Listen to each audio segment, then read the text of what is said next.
नमस्कार, 5 की बात में आपका स्वागत है। मैं हूं अखिलेश शर्मा। हम शुरुआत करें टूल किट मामले से, जिसमें आरोपी दिशा रवि को पटियाला हाउस कोर्ट ने 1 दिन की पुलिस रिमांड पर भेजने का आदेश दिया है। दिशा रवि की 3 दिन की न्यायिक हिरासत खत्म होने के बाद आज कोर्ट में पेश किया गया, जहां पुलिस ने दिशा रवि की 5 दिन की पुलिस रिमांड मांगी थी। पुलिस ने कहा कि इस मामले में दिशा रवि को छोड़ सभी को प्रोटेक्शन मिला हुआ है। हमारे पास तीनों आरोपियों को एक साथ बिठाकर पूछताछ करने के सिवा कोई चारा नहीं है। दिल्ली पुलिस इस मामले में 2 अन्य आरोपियों निकिता जैकब और शांतनु से आज पूछताछ कर रही है। हमारे सहयोगी मुकेश सेंगर हमारे साथ जुड़ रहे हैं इस खबर पर। मुकेश, पुलिस ने 5 दिन की रिमांड मांगी थी, हालांकि उसे केवल 1 दिन की रिमांड ही मिली है। हम जानते हैं कि 3 दिन की वो जुडिशियल डिमांड पर पहले से ही थी, तो ऐसे में पुलिस का मकसद क्या है? क्या वो आमने सामने बिठा करके पूछताछ करना चाहते हैं?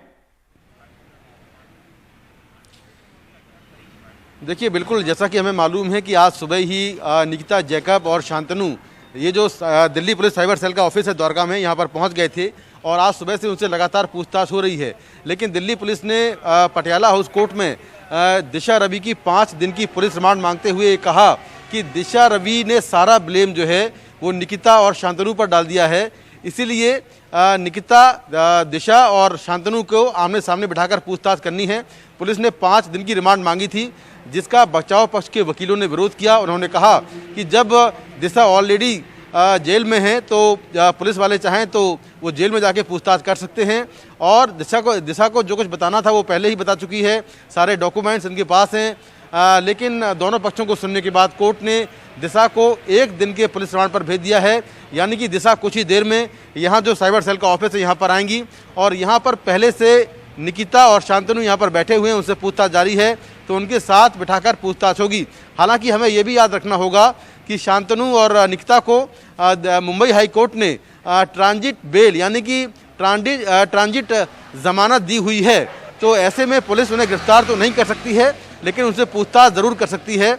लेकिन चूंकि अभी कुछ देर में अंधेरा हो जाएगा, तो निकिता को उनको छोड़ना होगा। उनसे पूछताछ अंधेरे के बाद नहीं हो पाएगी क्योंकि वो महिला हैं। लेकिन जो शांतनु हैं उनसे पुलिस देर तक पूछताछ कर सकती है।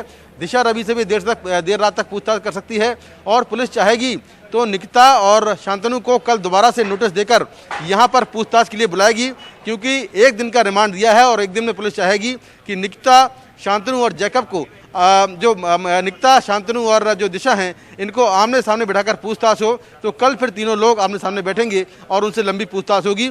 लेकिन कल चूंकि पटियाला हाउस कोर्ट में दिशा रवि की जमानत पर फैसला आना है, तो कल दिशा रवि को कोर्ट में पेश करना होगा, और कल देखना है कि कल क्या कुछ होता है। शुक्रिया मुकेश आपका इस तमाम जानकारी के लिए। तो ये खबर आ रही है कि निकिता जैकब और शांतनु से आज पूछताछ हो रही है, और दिशा रवि को 1 दिन की पुलिस रिमांड पर भेज दिया गया है। पुलिस चाहती है कि इन तीनों को आमने सामने बिठा करके टूल किट के बारे में पूछताछ की जाए। अब खबर मुंबई से, जहां मरीन ड्राइव के एक होटल में एक सांसद का शव मिला है। होटल में दादर नगर हवेली के सांसद मोहन एस डेलकर मृत पाए गए हैं। होटल से एक सुसाइड नोट भी बरामद हुआ है। पुलिस का कहना है कि पोस्टमार्टम के लिए शव भेजा गया है, उसके बाद ही मौत का कारण पता लग पाएगा।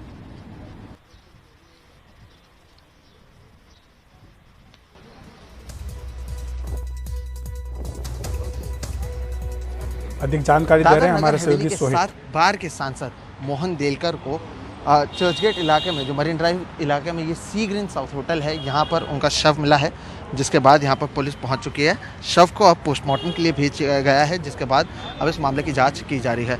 पुलिस की ओर से जो जानकारी मिली है, उनका ये भी कहना है कि यहाँ पर एक सुसाइड नोट भी मिला है। हालांकि अब जांच इस पूरे मामले में शुरू कर दी गई है, और मरीन ड्राइव पुलिस स्टेशन में एक मामला भी दर्ज कर लिया गया है। अब ये देखना अहम होगा कि जांच में क्या कुछ सामने निकल कर आता है। लेकिन जो पुलिस के अधिकारी हैं वो यहाँ पर पहुँचे हुए हैं। 58 वर्षीय मोहन डेलकर 7 बार के सांसद हैं। 2019 में उन्होंने इंडिपेंडेंटली ये चुनाव जीता था, और अब जब उनका शव मिला है उसके बाद पुलिस जांच कर रही है। कई सारे सवाल उठ जाते हैं कि आखिर वो मुंबई में क्यों मौजूद थे, क्या वजहें थी, और जो नोट मिला है उसकी भी जांच की जाएगी। तो कहीं ना कहीं पोस्टमार्टम रिपोर्ट जब आएगा तब ये देखना अहम होगा कि उसमें क्या कुछ निकल कर सामने आता है। बहरहाल जो मुंबई पुलिस के अधिकारी है वो यहाँ पर पहुँचे हुए हैं। चर्चगेट के पास में ही मरीन ड्राइव है, वहाँ पर पुलिस स्टेशन में एक मामला भी दर्ज कर लिया गया है, और अब आगे की जाँच की जा रही है। मुंबई से कैमरा पर्सन राजेंद्र दयालकर के साथ सोहित मिश्रा, एनडीटीवी इंडिया। मुंबई से एक दूसरी खबर भी आ रही है। वरवरा राव को जमानत मिल गई है। बॉम्बे हाईकोर्ट से वरवरा राव को आखिरकार जमानत मिली। शर्तों के साथ उन्हें जमानत दी गई है। इसमें यह कहा गया है कि उन्हें मुंबई में रहना होगा, जब भी जरूरत होगी पूछताछ के लिए आना पड़ेगा। भीमा कोरेगांव मामले में आरोपी है Varavara Rao. A constitutional court cannot allow and abdicate its responsibility to see somebody's right being infringed. They have granted him medical bail at the first instance for 6 months, and after 6 months, if his conditions are not better and things remain the same, we have a right to apply for bail again. The conditions that are imposed are the normal conditions: not to interfere with the investigation, not to talk to his co-accused, no, not to leave. He has to stay in Bombay in the jurisdiction of the NIA court. It's a big relief to us because from last 2.5 years, no one was getting any small relief also in this case. So this is the first relief in DK case. We are very happy, but the condition is there and we have to be in Mumbai. He has to be in Mumbai. We have to think about that and plan. We will talk to the lawyers and then we will. How is he? Is his health at present? He is better, much better. He has improved. अब बात करते हैं पश्चिम बंगाल से, जहां ममता बनर्जी के भतीजे अभिषेक बनर्जी की पत्नी रुजिरा बनर्जी ने सीबीआई के नोटिस पर अपना जवाब देते हुए कहा है कि सीबीआई टीम कल सुबह 11 से दोपहर 3 बजे के बीच उनके घर आ सकती है। सीबीआई की टीम कल उनके घर पर नोटिस देने पहुंची थी। कुछ समय पहले सीबीआई ने कोयला तस्करी से जुड़े एक मामले में झारखंड, बिहार, पश्चिम बंगाल के कई ठिकानों पर छापेमारी की थी। इसी दौरान अभिषेक बनर्जी की पत्नी की भूमिका सामने आई थी। सीबीआई की टीम आज ही रुजिरा बनर्जी और उनकी बहन से पूछताछ करना चाहती थी।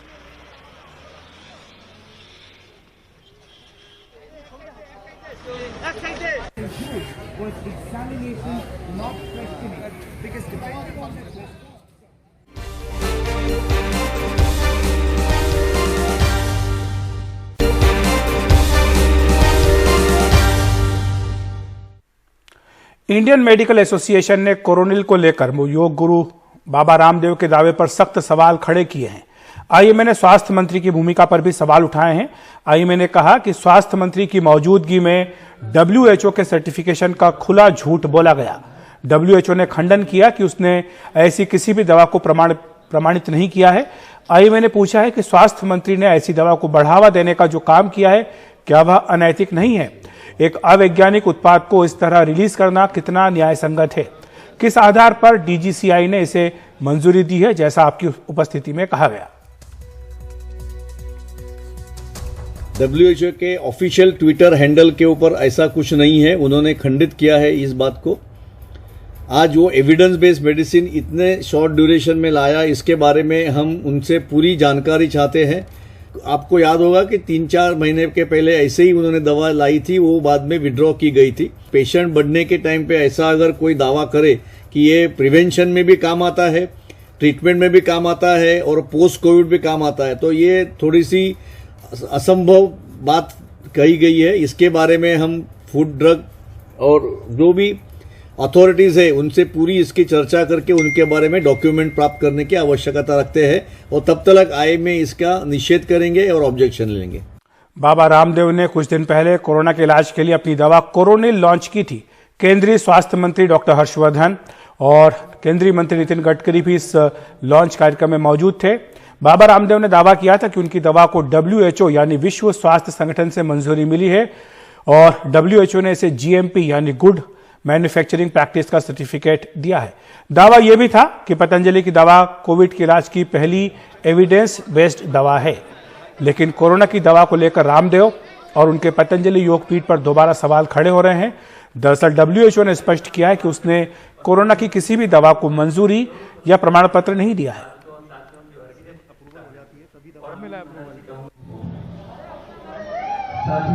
मैं आपको सूचना देना चाहता हूं। और कोरोनिल पर डब्ल्यूएचओ के स्पष्टीकरण के बाद बाबा रामदेव के सहयोगी बालकृष्ण ने ट्वीट करके सफाई दी है। उन्होंने कहा, हम इस भ्रम को दूर करना चाहते हैं। कोरोनिल के लिए डब्ल्यूएचओ जीएमपी के दावे से जुड़ा सर्टिफिकेट ऑफ फार्मास्यूटिकल प्रोडक्ट यानी कूप हमें drugs controller general of India ने जारी किया है। यह बिल्कुल स्पष्ट है कि डब्ल्यूएचओ किसी भी दवा को मंजूर या नामंजूर नहीं करता। WHO दुनिया में स्वास्थ्य सेवाओं की बेहतरी के लिए काम करता है। और WHO की सर्टिफिकेशन पॉलिसी क्या है, इस पर एक बार नजर डाल लेते हैं। WHO दवाओं से जुड़े प्रावधान साथ ही मानदंड को जारी करता है। संगठन किसी भी दवा को सर्टिफिकेट या मंजूरी नहीं देता है। अब आपको बताएं कि ये जो पूरा विवाद उठा है ये है WHO GMP। तो GMP क्या है? ये good manufacturing practice quality control का एक सेट है। दवाओं की गुणवत्ता और उत्पादन मानकों के मुताबिक हो इसलिए जारी किया जाता है। कोरोनिल का आयात कब, अगर कोई देश आयात करना चाहता है, अगर कोरोनिल लेना चाहता है तो वो पतंजलि के जरिए DCGI से COPP का अनुरोध करेगा। जब DCGI WHO के दिशा निर्देशों के मुताबिक यह सर्टिफिकेट जारी कर देगी उसके बाद यह आयात हो सकता है। बाबा रामदेव की कंपनी पतंजलि की कोविड-19 की दवा कोरोनिल वापस सुर्खियों में है। इस बार इसलिए क्योंकि वर्ल्ड हेल्थ ऑर्गेनाइजेशन ने एक स्पष्टीकरण जारी करके कहा है कि उन्होंने किसी भी ट्रेडिशनल मेडिसिन को ना तो रिव्यू किया है और ना ही सर्टिफाई किया है कोविड-19 के लिए। ये स्पष्टीकरण इसलिए आया क्योंकि हाल ही में जब कोरोनिल का लॉन्च हुआ था तब कई बड़े मंत्री भी मौजूद थे, transport minister Nitin Gadkari, health minister doctor Harshvardhan और उनके साथ साथ बाबा रामदेव जो कि प्रमोटर है पतंजलि के, वो सब एक इवेंट में मौजूद थे जहां पर का लॉन्च किया गया। और उसके बाद पतंजलि ने एक स्टेटमेंट जारी करके ये कहा गया कि कोरोनिल को जो सर्टिफिकेशन मिला है वो WHO की सर्टिफिकेशन स्कीम के आधार पर मिला है, जिसके बाद कई जगह ये रिपोर्ट्स आई कि WHO ने कोरोनिल को सर्टिफाई कर दिया है, उनका ठप्पा लग चुका है अब इसके ऊपर। और इसके बाद इस तरह की रिपोर्ट्स आती रहीं। पर कुछ टाइम बाद ये हुआ कि जो मैनेजिंग डायरेक्टर हैं आचार्य बालकृष्ण, पतंजलि के मैनेजिंग डायरेक्टर हैं, उन्होंने एक ट्वीट जारी करके कहा कि WHO ना तो किसी भी ड्रग को, किसी भी दवा को अप्रूव करता है और ना ही डिसअप्रूव करता है। इस तरह की चीज़ें WHO नहीं करता है। जो सर्टिफिकेट उन्हें मिला है वो भारत के ड्रग रेगुलेटर DCGI के थ्रू मिला है। तो इसको अगर हम बात करें तो सच्चाई क्या है इस चीज़ की, कोरोनिल का सर्टिफिकेशन किस तरह से आया, तो WHO ने जो है कुछ एक क्वालिटी बेंचमार्क्स सेट करे हुए हैं जिनको गुड मैन्युफैक्चरिंग प्रैक्टिसेस या GMP भी कहा जाता है। ये इसलिए है ताकि कई देशों के बीच में अगर फार्मास्यूटिकल प्रोडक्ट्स का या दवाइयों का लेन देन होता है तो कुछ बेसिक मापदंड हैं जो पूरे होने चाहिए और उसके आधार पर इस तरह का ट्रेड अलाउ किया जाता है। तो इसी के लिए ये मैन्युफैक्चरिंग प्रैक्टिसेस सेट की गई हैं जिसमें इस तरह की क्वालिटी कंट्रोल सेट किए गए कि किस तरह का मटेरियल यूज किया जा रहा है, किस तरह से डिस्ट्रीब्यूशन होगा।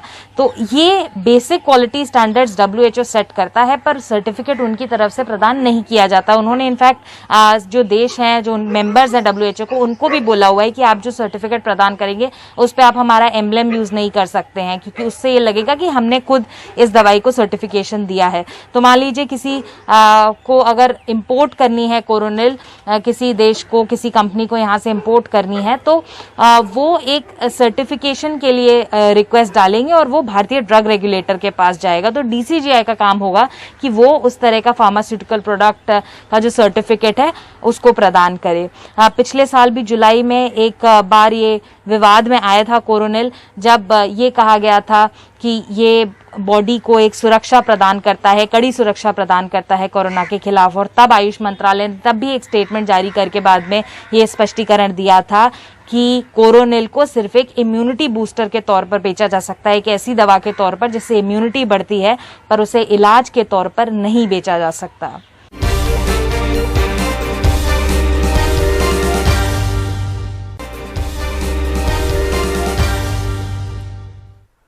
उत्तर प्रदेश के बागपत के बड़ौद कस्बे में दुकानदारों के दो गुटों के बीच आज जमकर मारपीट हुई।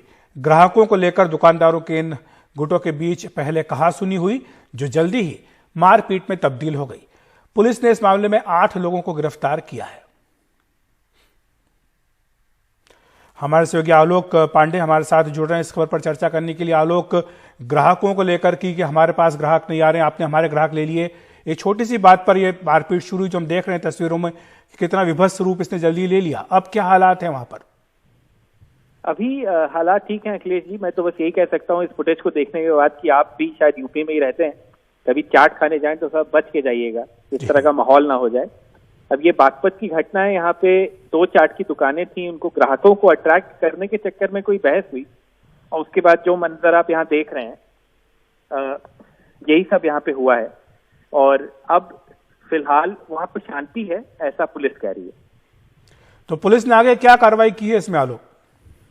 इसमें 8 लोग गिरफ्तार हुए हैं अखिलेश जी। दोनों गुटों ने, जो दोनों शॉपकीपर्स थे, उन्होंने एफआईआर की, क्रॉस एफआईआर हुई हैं और उसमें 8 लोग टोटल गिरफ्तार हुए हैं और आगे की कार्रवाई पुलिस कह रही है कि वो कर रही है।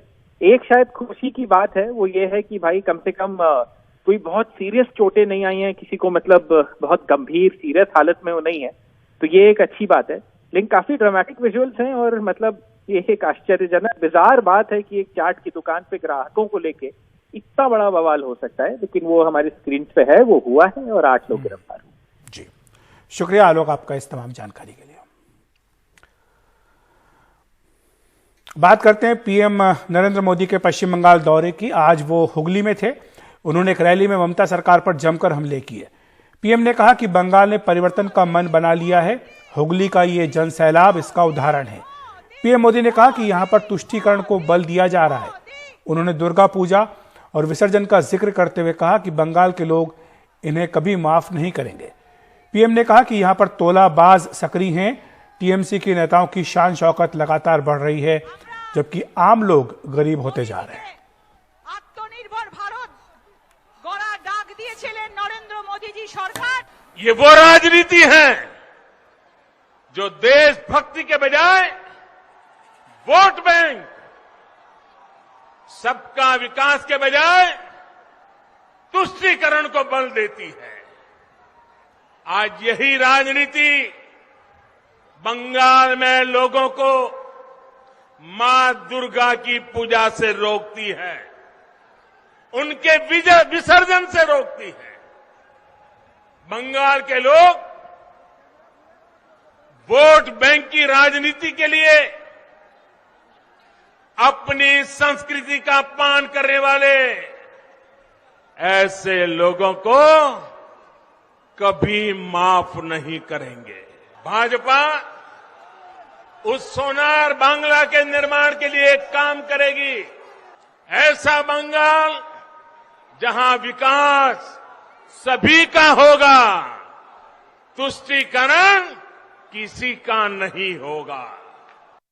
केंद्र सरकार किसानों और गरीबों के हक का पैसा सीधा उनके बैंक खाते में जमा करती है, जबकि बंगाल सरकार की योजनाओं का पैसा टीएमसी के टोलाबाजों की सहमति के बिना गरीब तक पहुंच ही नहीं पाता।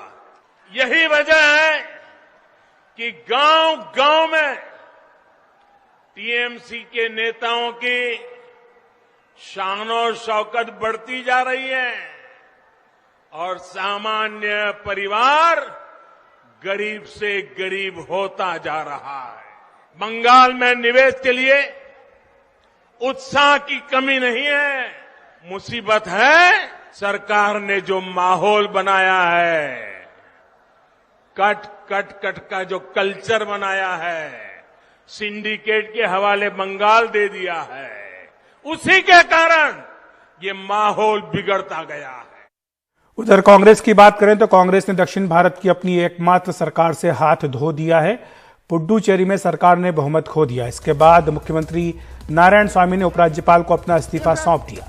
नारायण स्वामी ने सरकार गिराने के लिए बीजेपी को जिम्मेदार बताया।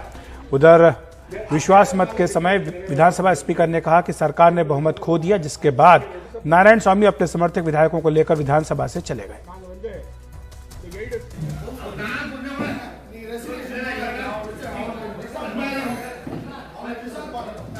The issue was raised by Sri Anantharaman, government whip, stating that the 3 nominated members who have been used by BJP to topple our government, giving them voting right, and nowhere in the confidence motion, nominated members have got a voting right. But the speaker did not agree. Therefore, we said that we are walking out of the house and we are going to tender the resignation. In the meanwhile, what speaker should have done? He should have put the motion into vote, but he did not do.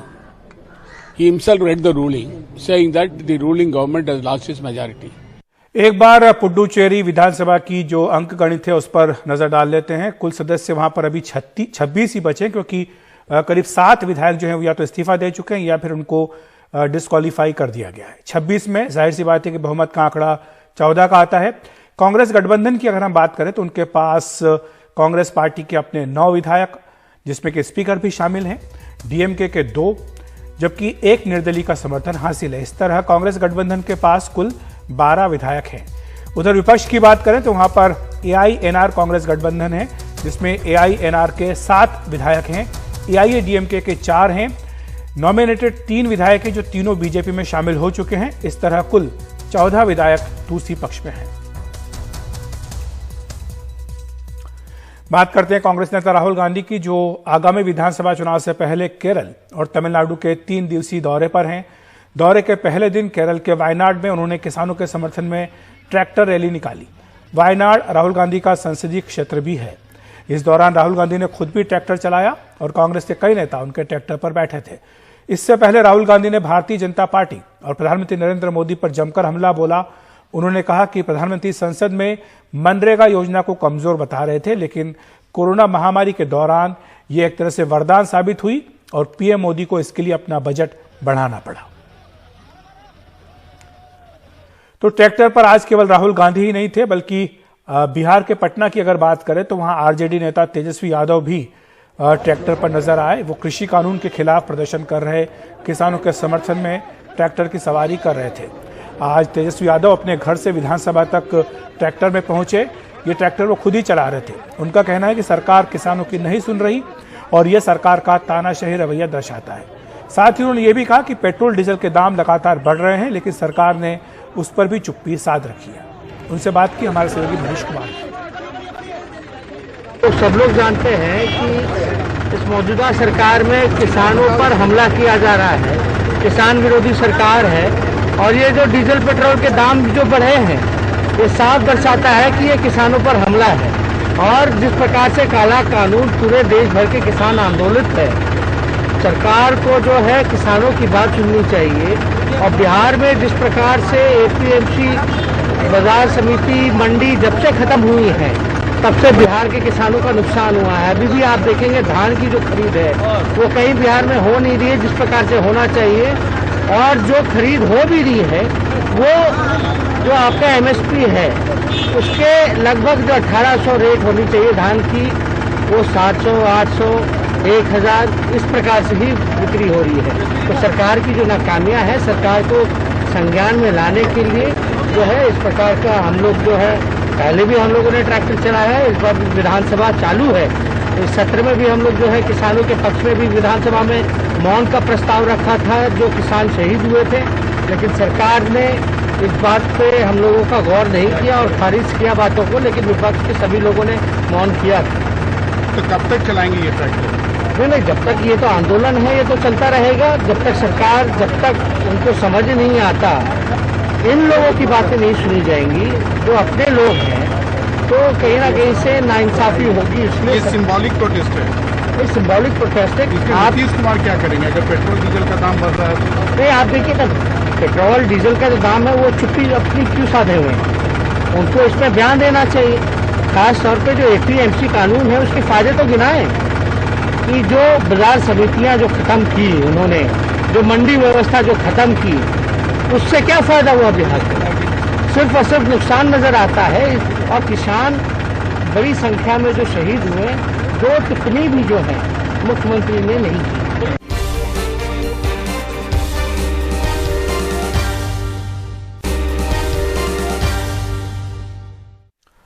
अर्धसैनिक बलों में सिपाही की परीक्षा पास करने वाले सैकड़ों युवा दिल्ली के जंतर मंतर पर प्रदर्शन उन्होंने आज किया। उनकी मांग है कि जब 2018 में एसएससी जीडी के लिए 54,953 पद खाली थे, 2019 में 4,000 पद और 2020 में 2,000 पद और बढ़ाए गए, यानी कुल पद 60,210 थे जिनके लिए वैकेंसी निकाली गई। लेकिन प्रदर्शनकारियों का कहना है कि इस साल 54,960 को ही नियुक्ति पत्र दिया गया है। इसमें भी सरकार ने करीब 5,000 पोस्ट खाली रख ली। साथ ही सरकार ने मार्च में ऐसे ही नए पोस्ट के लिए नए भर्ती फॉर्म अप्लाई करने को कहा है। लेकिन इन प्रदर्शनकारियों की मांग है कि जो 1 लाख 9,000 उम्मीदवार फिट घोषित हुए हैं, उन सबको नियुक्ति पत्र दिया जाए। एसएससी जीडी में जो सेलेक्ट हो जाते हैं वो पैरामिलिट्री फोर्स में सिपाही बनते हैं। हमारे सहयोगी राजीव रंजन अधिक जानकारी दे रहे हैं। दिल्ली के जंतर मंतर पर एसएससी जीडी के कैंडिडेट आए हुए हैं, सैकड़ों कैंडिडेट हैं और यहाँ पर जंतर मंतर पर प्रदर्शन कर रहे हैं। पूछते हैं उनसे, आखिर क्यों आप लोग प्रोटेस्ट कर रहे हैं? जी, एसएससी जीडी ने 2018 में अगस्त 2018 में नोटिफिकेशन निकाला था एसएससी जीडी के लिए, जो कि 54,953 पदों पे इन्होंने निकाला। उसके बाद जो इन्होंने हमारा रिटन टेस्ट हुआ, रिटन टेस्ट होने के बाद हमारा फिजिकल टेस्ट हुआ, फिजिकल टेस्ट होने के बाद हमारा मेडिकल टेस्ट हुआ। ये सारे टेस्ट हम पास कर चुके हैं और तकरीबन हम 1,09,000 कैंडिडेट जो हैं वो फाइनली सिलेक्ट हुए थे, मेडिकल फिट पाए गए थे। और इन्होंने जब 2020 में 21 में अभी रिजल्ट निकाला तो वो इन्होंने सिर्फ 55,000 पदों पे ही कैंडिडेट को ज्वाइनिंग दी, नियुक्ति पत्र जारी किया है। जबकि हमारे पास जो वैकेंसी निकाली थी इन्होंने 60,210, उसमें 5,000 खाली पद छोड़ दिए हैं। और अभी नित्यानंद राय जी ने अभी संसद भवन में अपना बयान दिया था कि केंद्रीय बलों में 1,09,000 पद जो हैं वो खाली पड़े हुए हैं ऑलरेडी। तो हम 55,000 जो बचे हुए कैंडिडेट हैं उनको क्यों नहीं ले रहे हैं? क्योंकि वो सारे टेस्ट पास कर चुके हैं और 3 साल से भर्ती चली हुई है और 3 साल से कैंडिडेट वेट कर रहे हैं। लेकिन सर, ये तो सरकार की मर्जी है ना कि कितने कैंडिडेट ले ना ले। 5,000 उसमें सर सभी बच्चे ओवरएज हो चुके हैं, उनके पास एज भी नहीं बचा, उनके पास कोई सहारा नहीं रहा सर। तो फिर बच्चे करें क्या? ऑल मेडिकल फिट अभी कैंडिडेट बचे हुए हैं 1 लाख। नित्यानंद जी ने संसद में आवाज उठाई थी 1,11,000 पद अभी खाली पड़े हुए हैं। तो अभी सरकार क्यों फालतू में खर्चा करे, नई वैकेंसी क्यों निकाले? सरकार के पास आप लोग गए थे तो सरकार क्या कह रही है? सरकार का बस यही कहना है कि हम लोग नई वैकेंसी ला रहे हैं। सरकार ने नोटिफिकेशन जारी कर दिया एसएससी 2021 के लिए नई वैकेंसी ला रहे हैं। हमारे लोग का ये कहना है कि जब हम लोग की पूरी एग्जाम ले गई है, मेडिकल फिट है हम लोग, तो हम लोग को पोस्ट दी जाए। नई वैकेंसी की क्या जरूरत है? जब हम लोग मेडिकल फिट है, सरकार उस नई वैकेंसी के लिए भी खर्चा करेगी। हम लोग के लिए ऑलरेडी खर्चा करके हम लोग को फिट कर चुकी है सरकार ने। तो हमारी यही मांग है कि लेकिन एक चीज बताइए, क्या आप लोग जो है इसके लिए सरकार का कहाँ दरवाजा खटखटाया आपने? सर सबसे पहले हमने पीएमओ ऑफिस में अपना लेटर दिया था, ज्ञापन सौंपा था, वहाँ से भी हमें कोई जवाब नहीं आया। माननीय राष्ट्रपति जी को भी हमने अपना ज्ञापन सौंपा था, एमएचए में भी पहले हमने ज्ञापन दिया था, उससे हमें कोई प्रतिक्रिया अभी तक मिली नहीं सर। हाईकोर्ट में सभी स्टेट से लगभग केस हो चुका है। 3 साल से हम लोग इस भर्ती का वेट कर रहे थे। घर से भी सभी लोग बोल रहे हैं कि भर्ती हो जाएंगे, लेकिन हमको शारीरिक, मानसिक और आर्थिक रूप से बहुत प्रताड़ित किया गया है और इस प्रताड़ना के कारण कई कैंडिडेट आत्महत्या तक कर चुके हैं। तो जाहिर सी बात है कि इनका दर्द जो है काफी बड़ा है। सरकार को कहीं न कहीं बात इनकी सुननी चाहिए। हालांकि सरकार, इनका ये कहना है कि गृह मंत्री से लेकर राष्ट्रपति तक अपनी गुहार लगा चुके हैं, लेकिन कोई उनकी बात सुनने को तैयार नहीं है। दिल्ली के जंतर मंतर से कैमरामैन पूजा आर्य के साथ राजीव रंजन, एनडीटीवी इंडिया।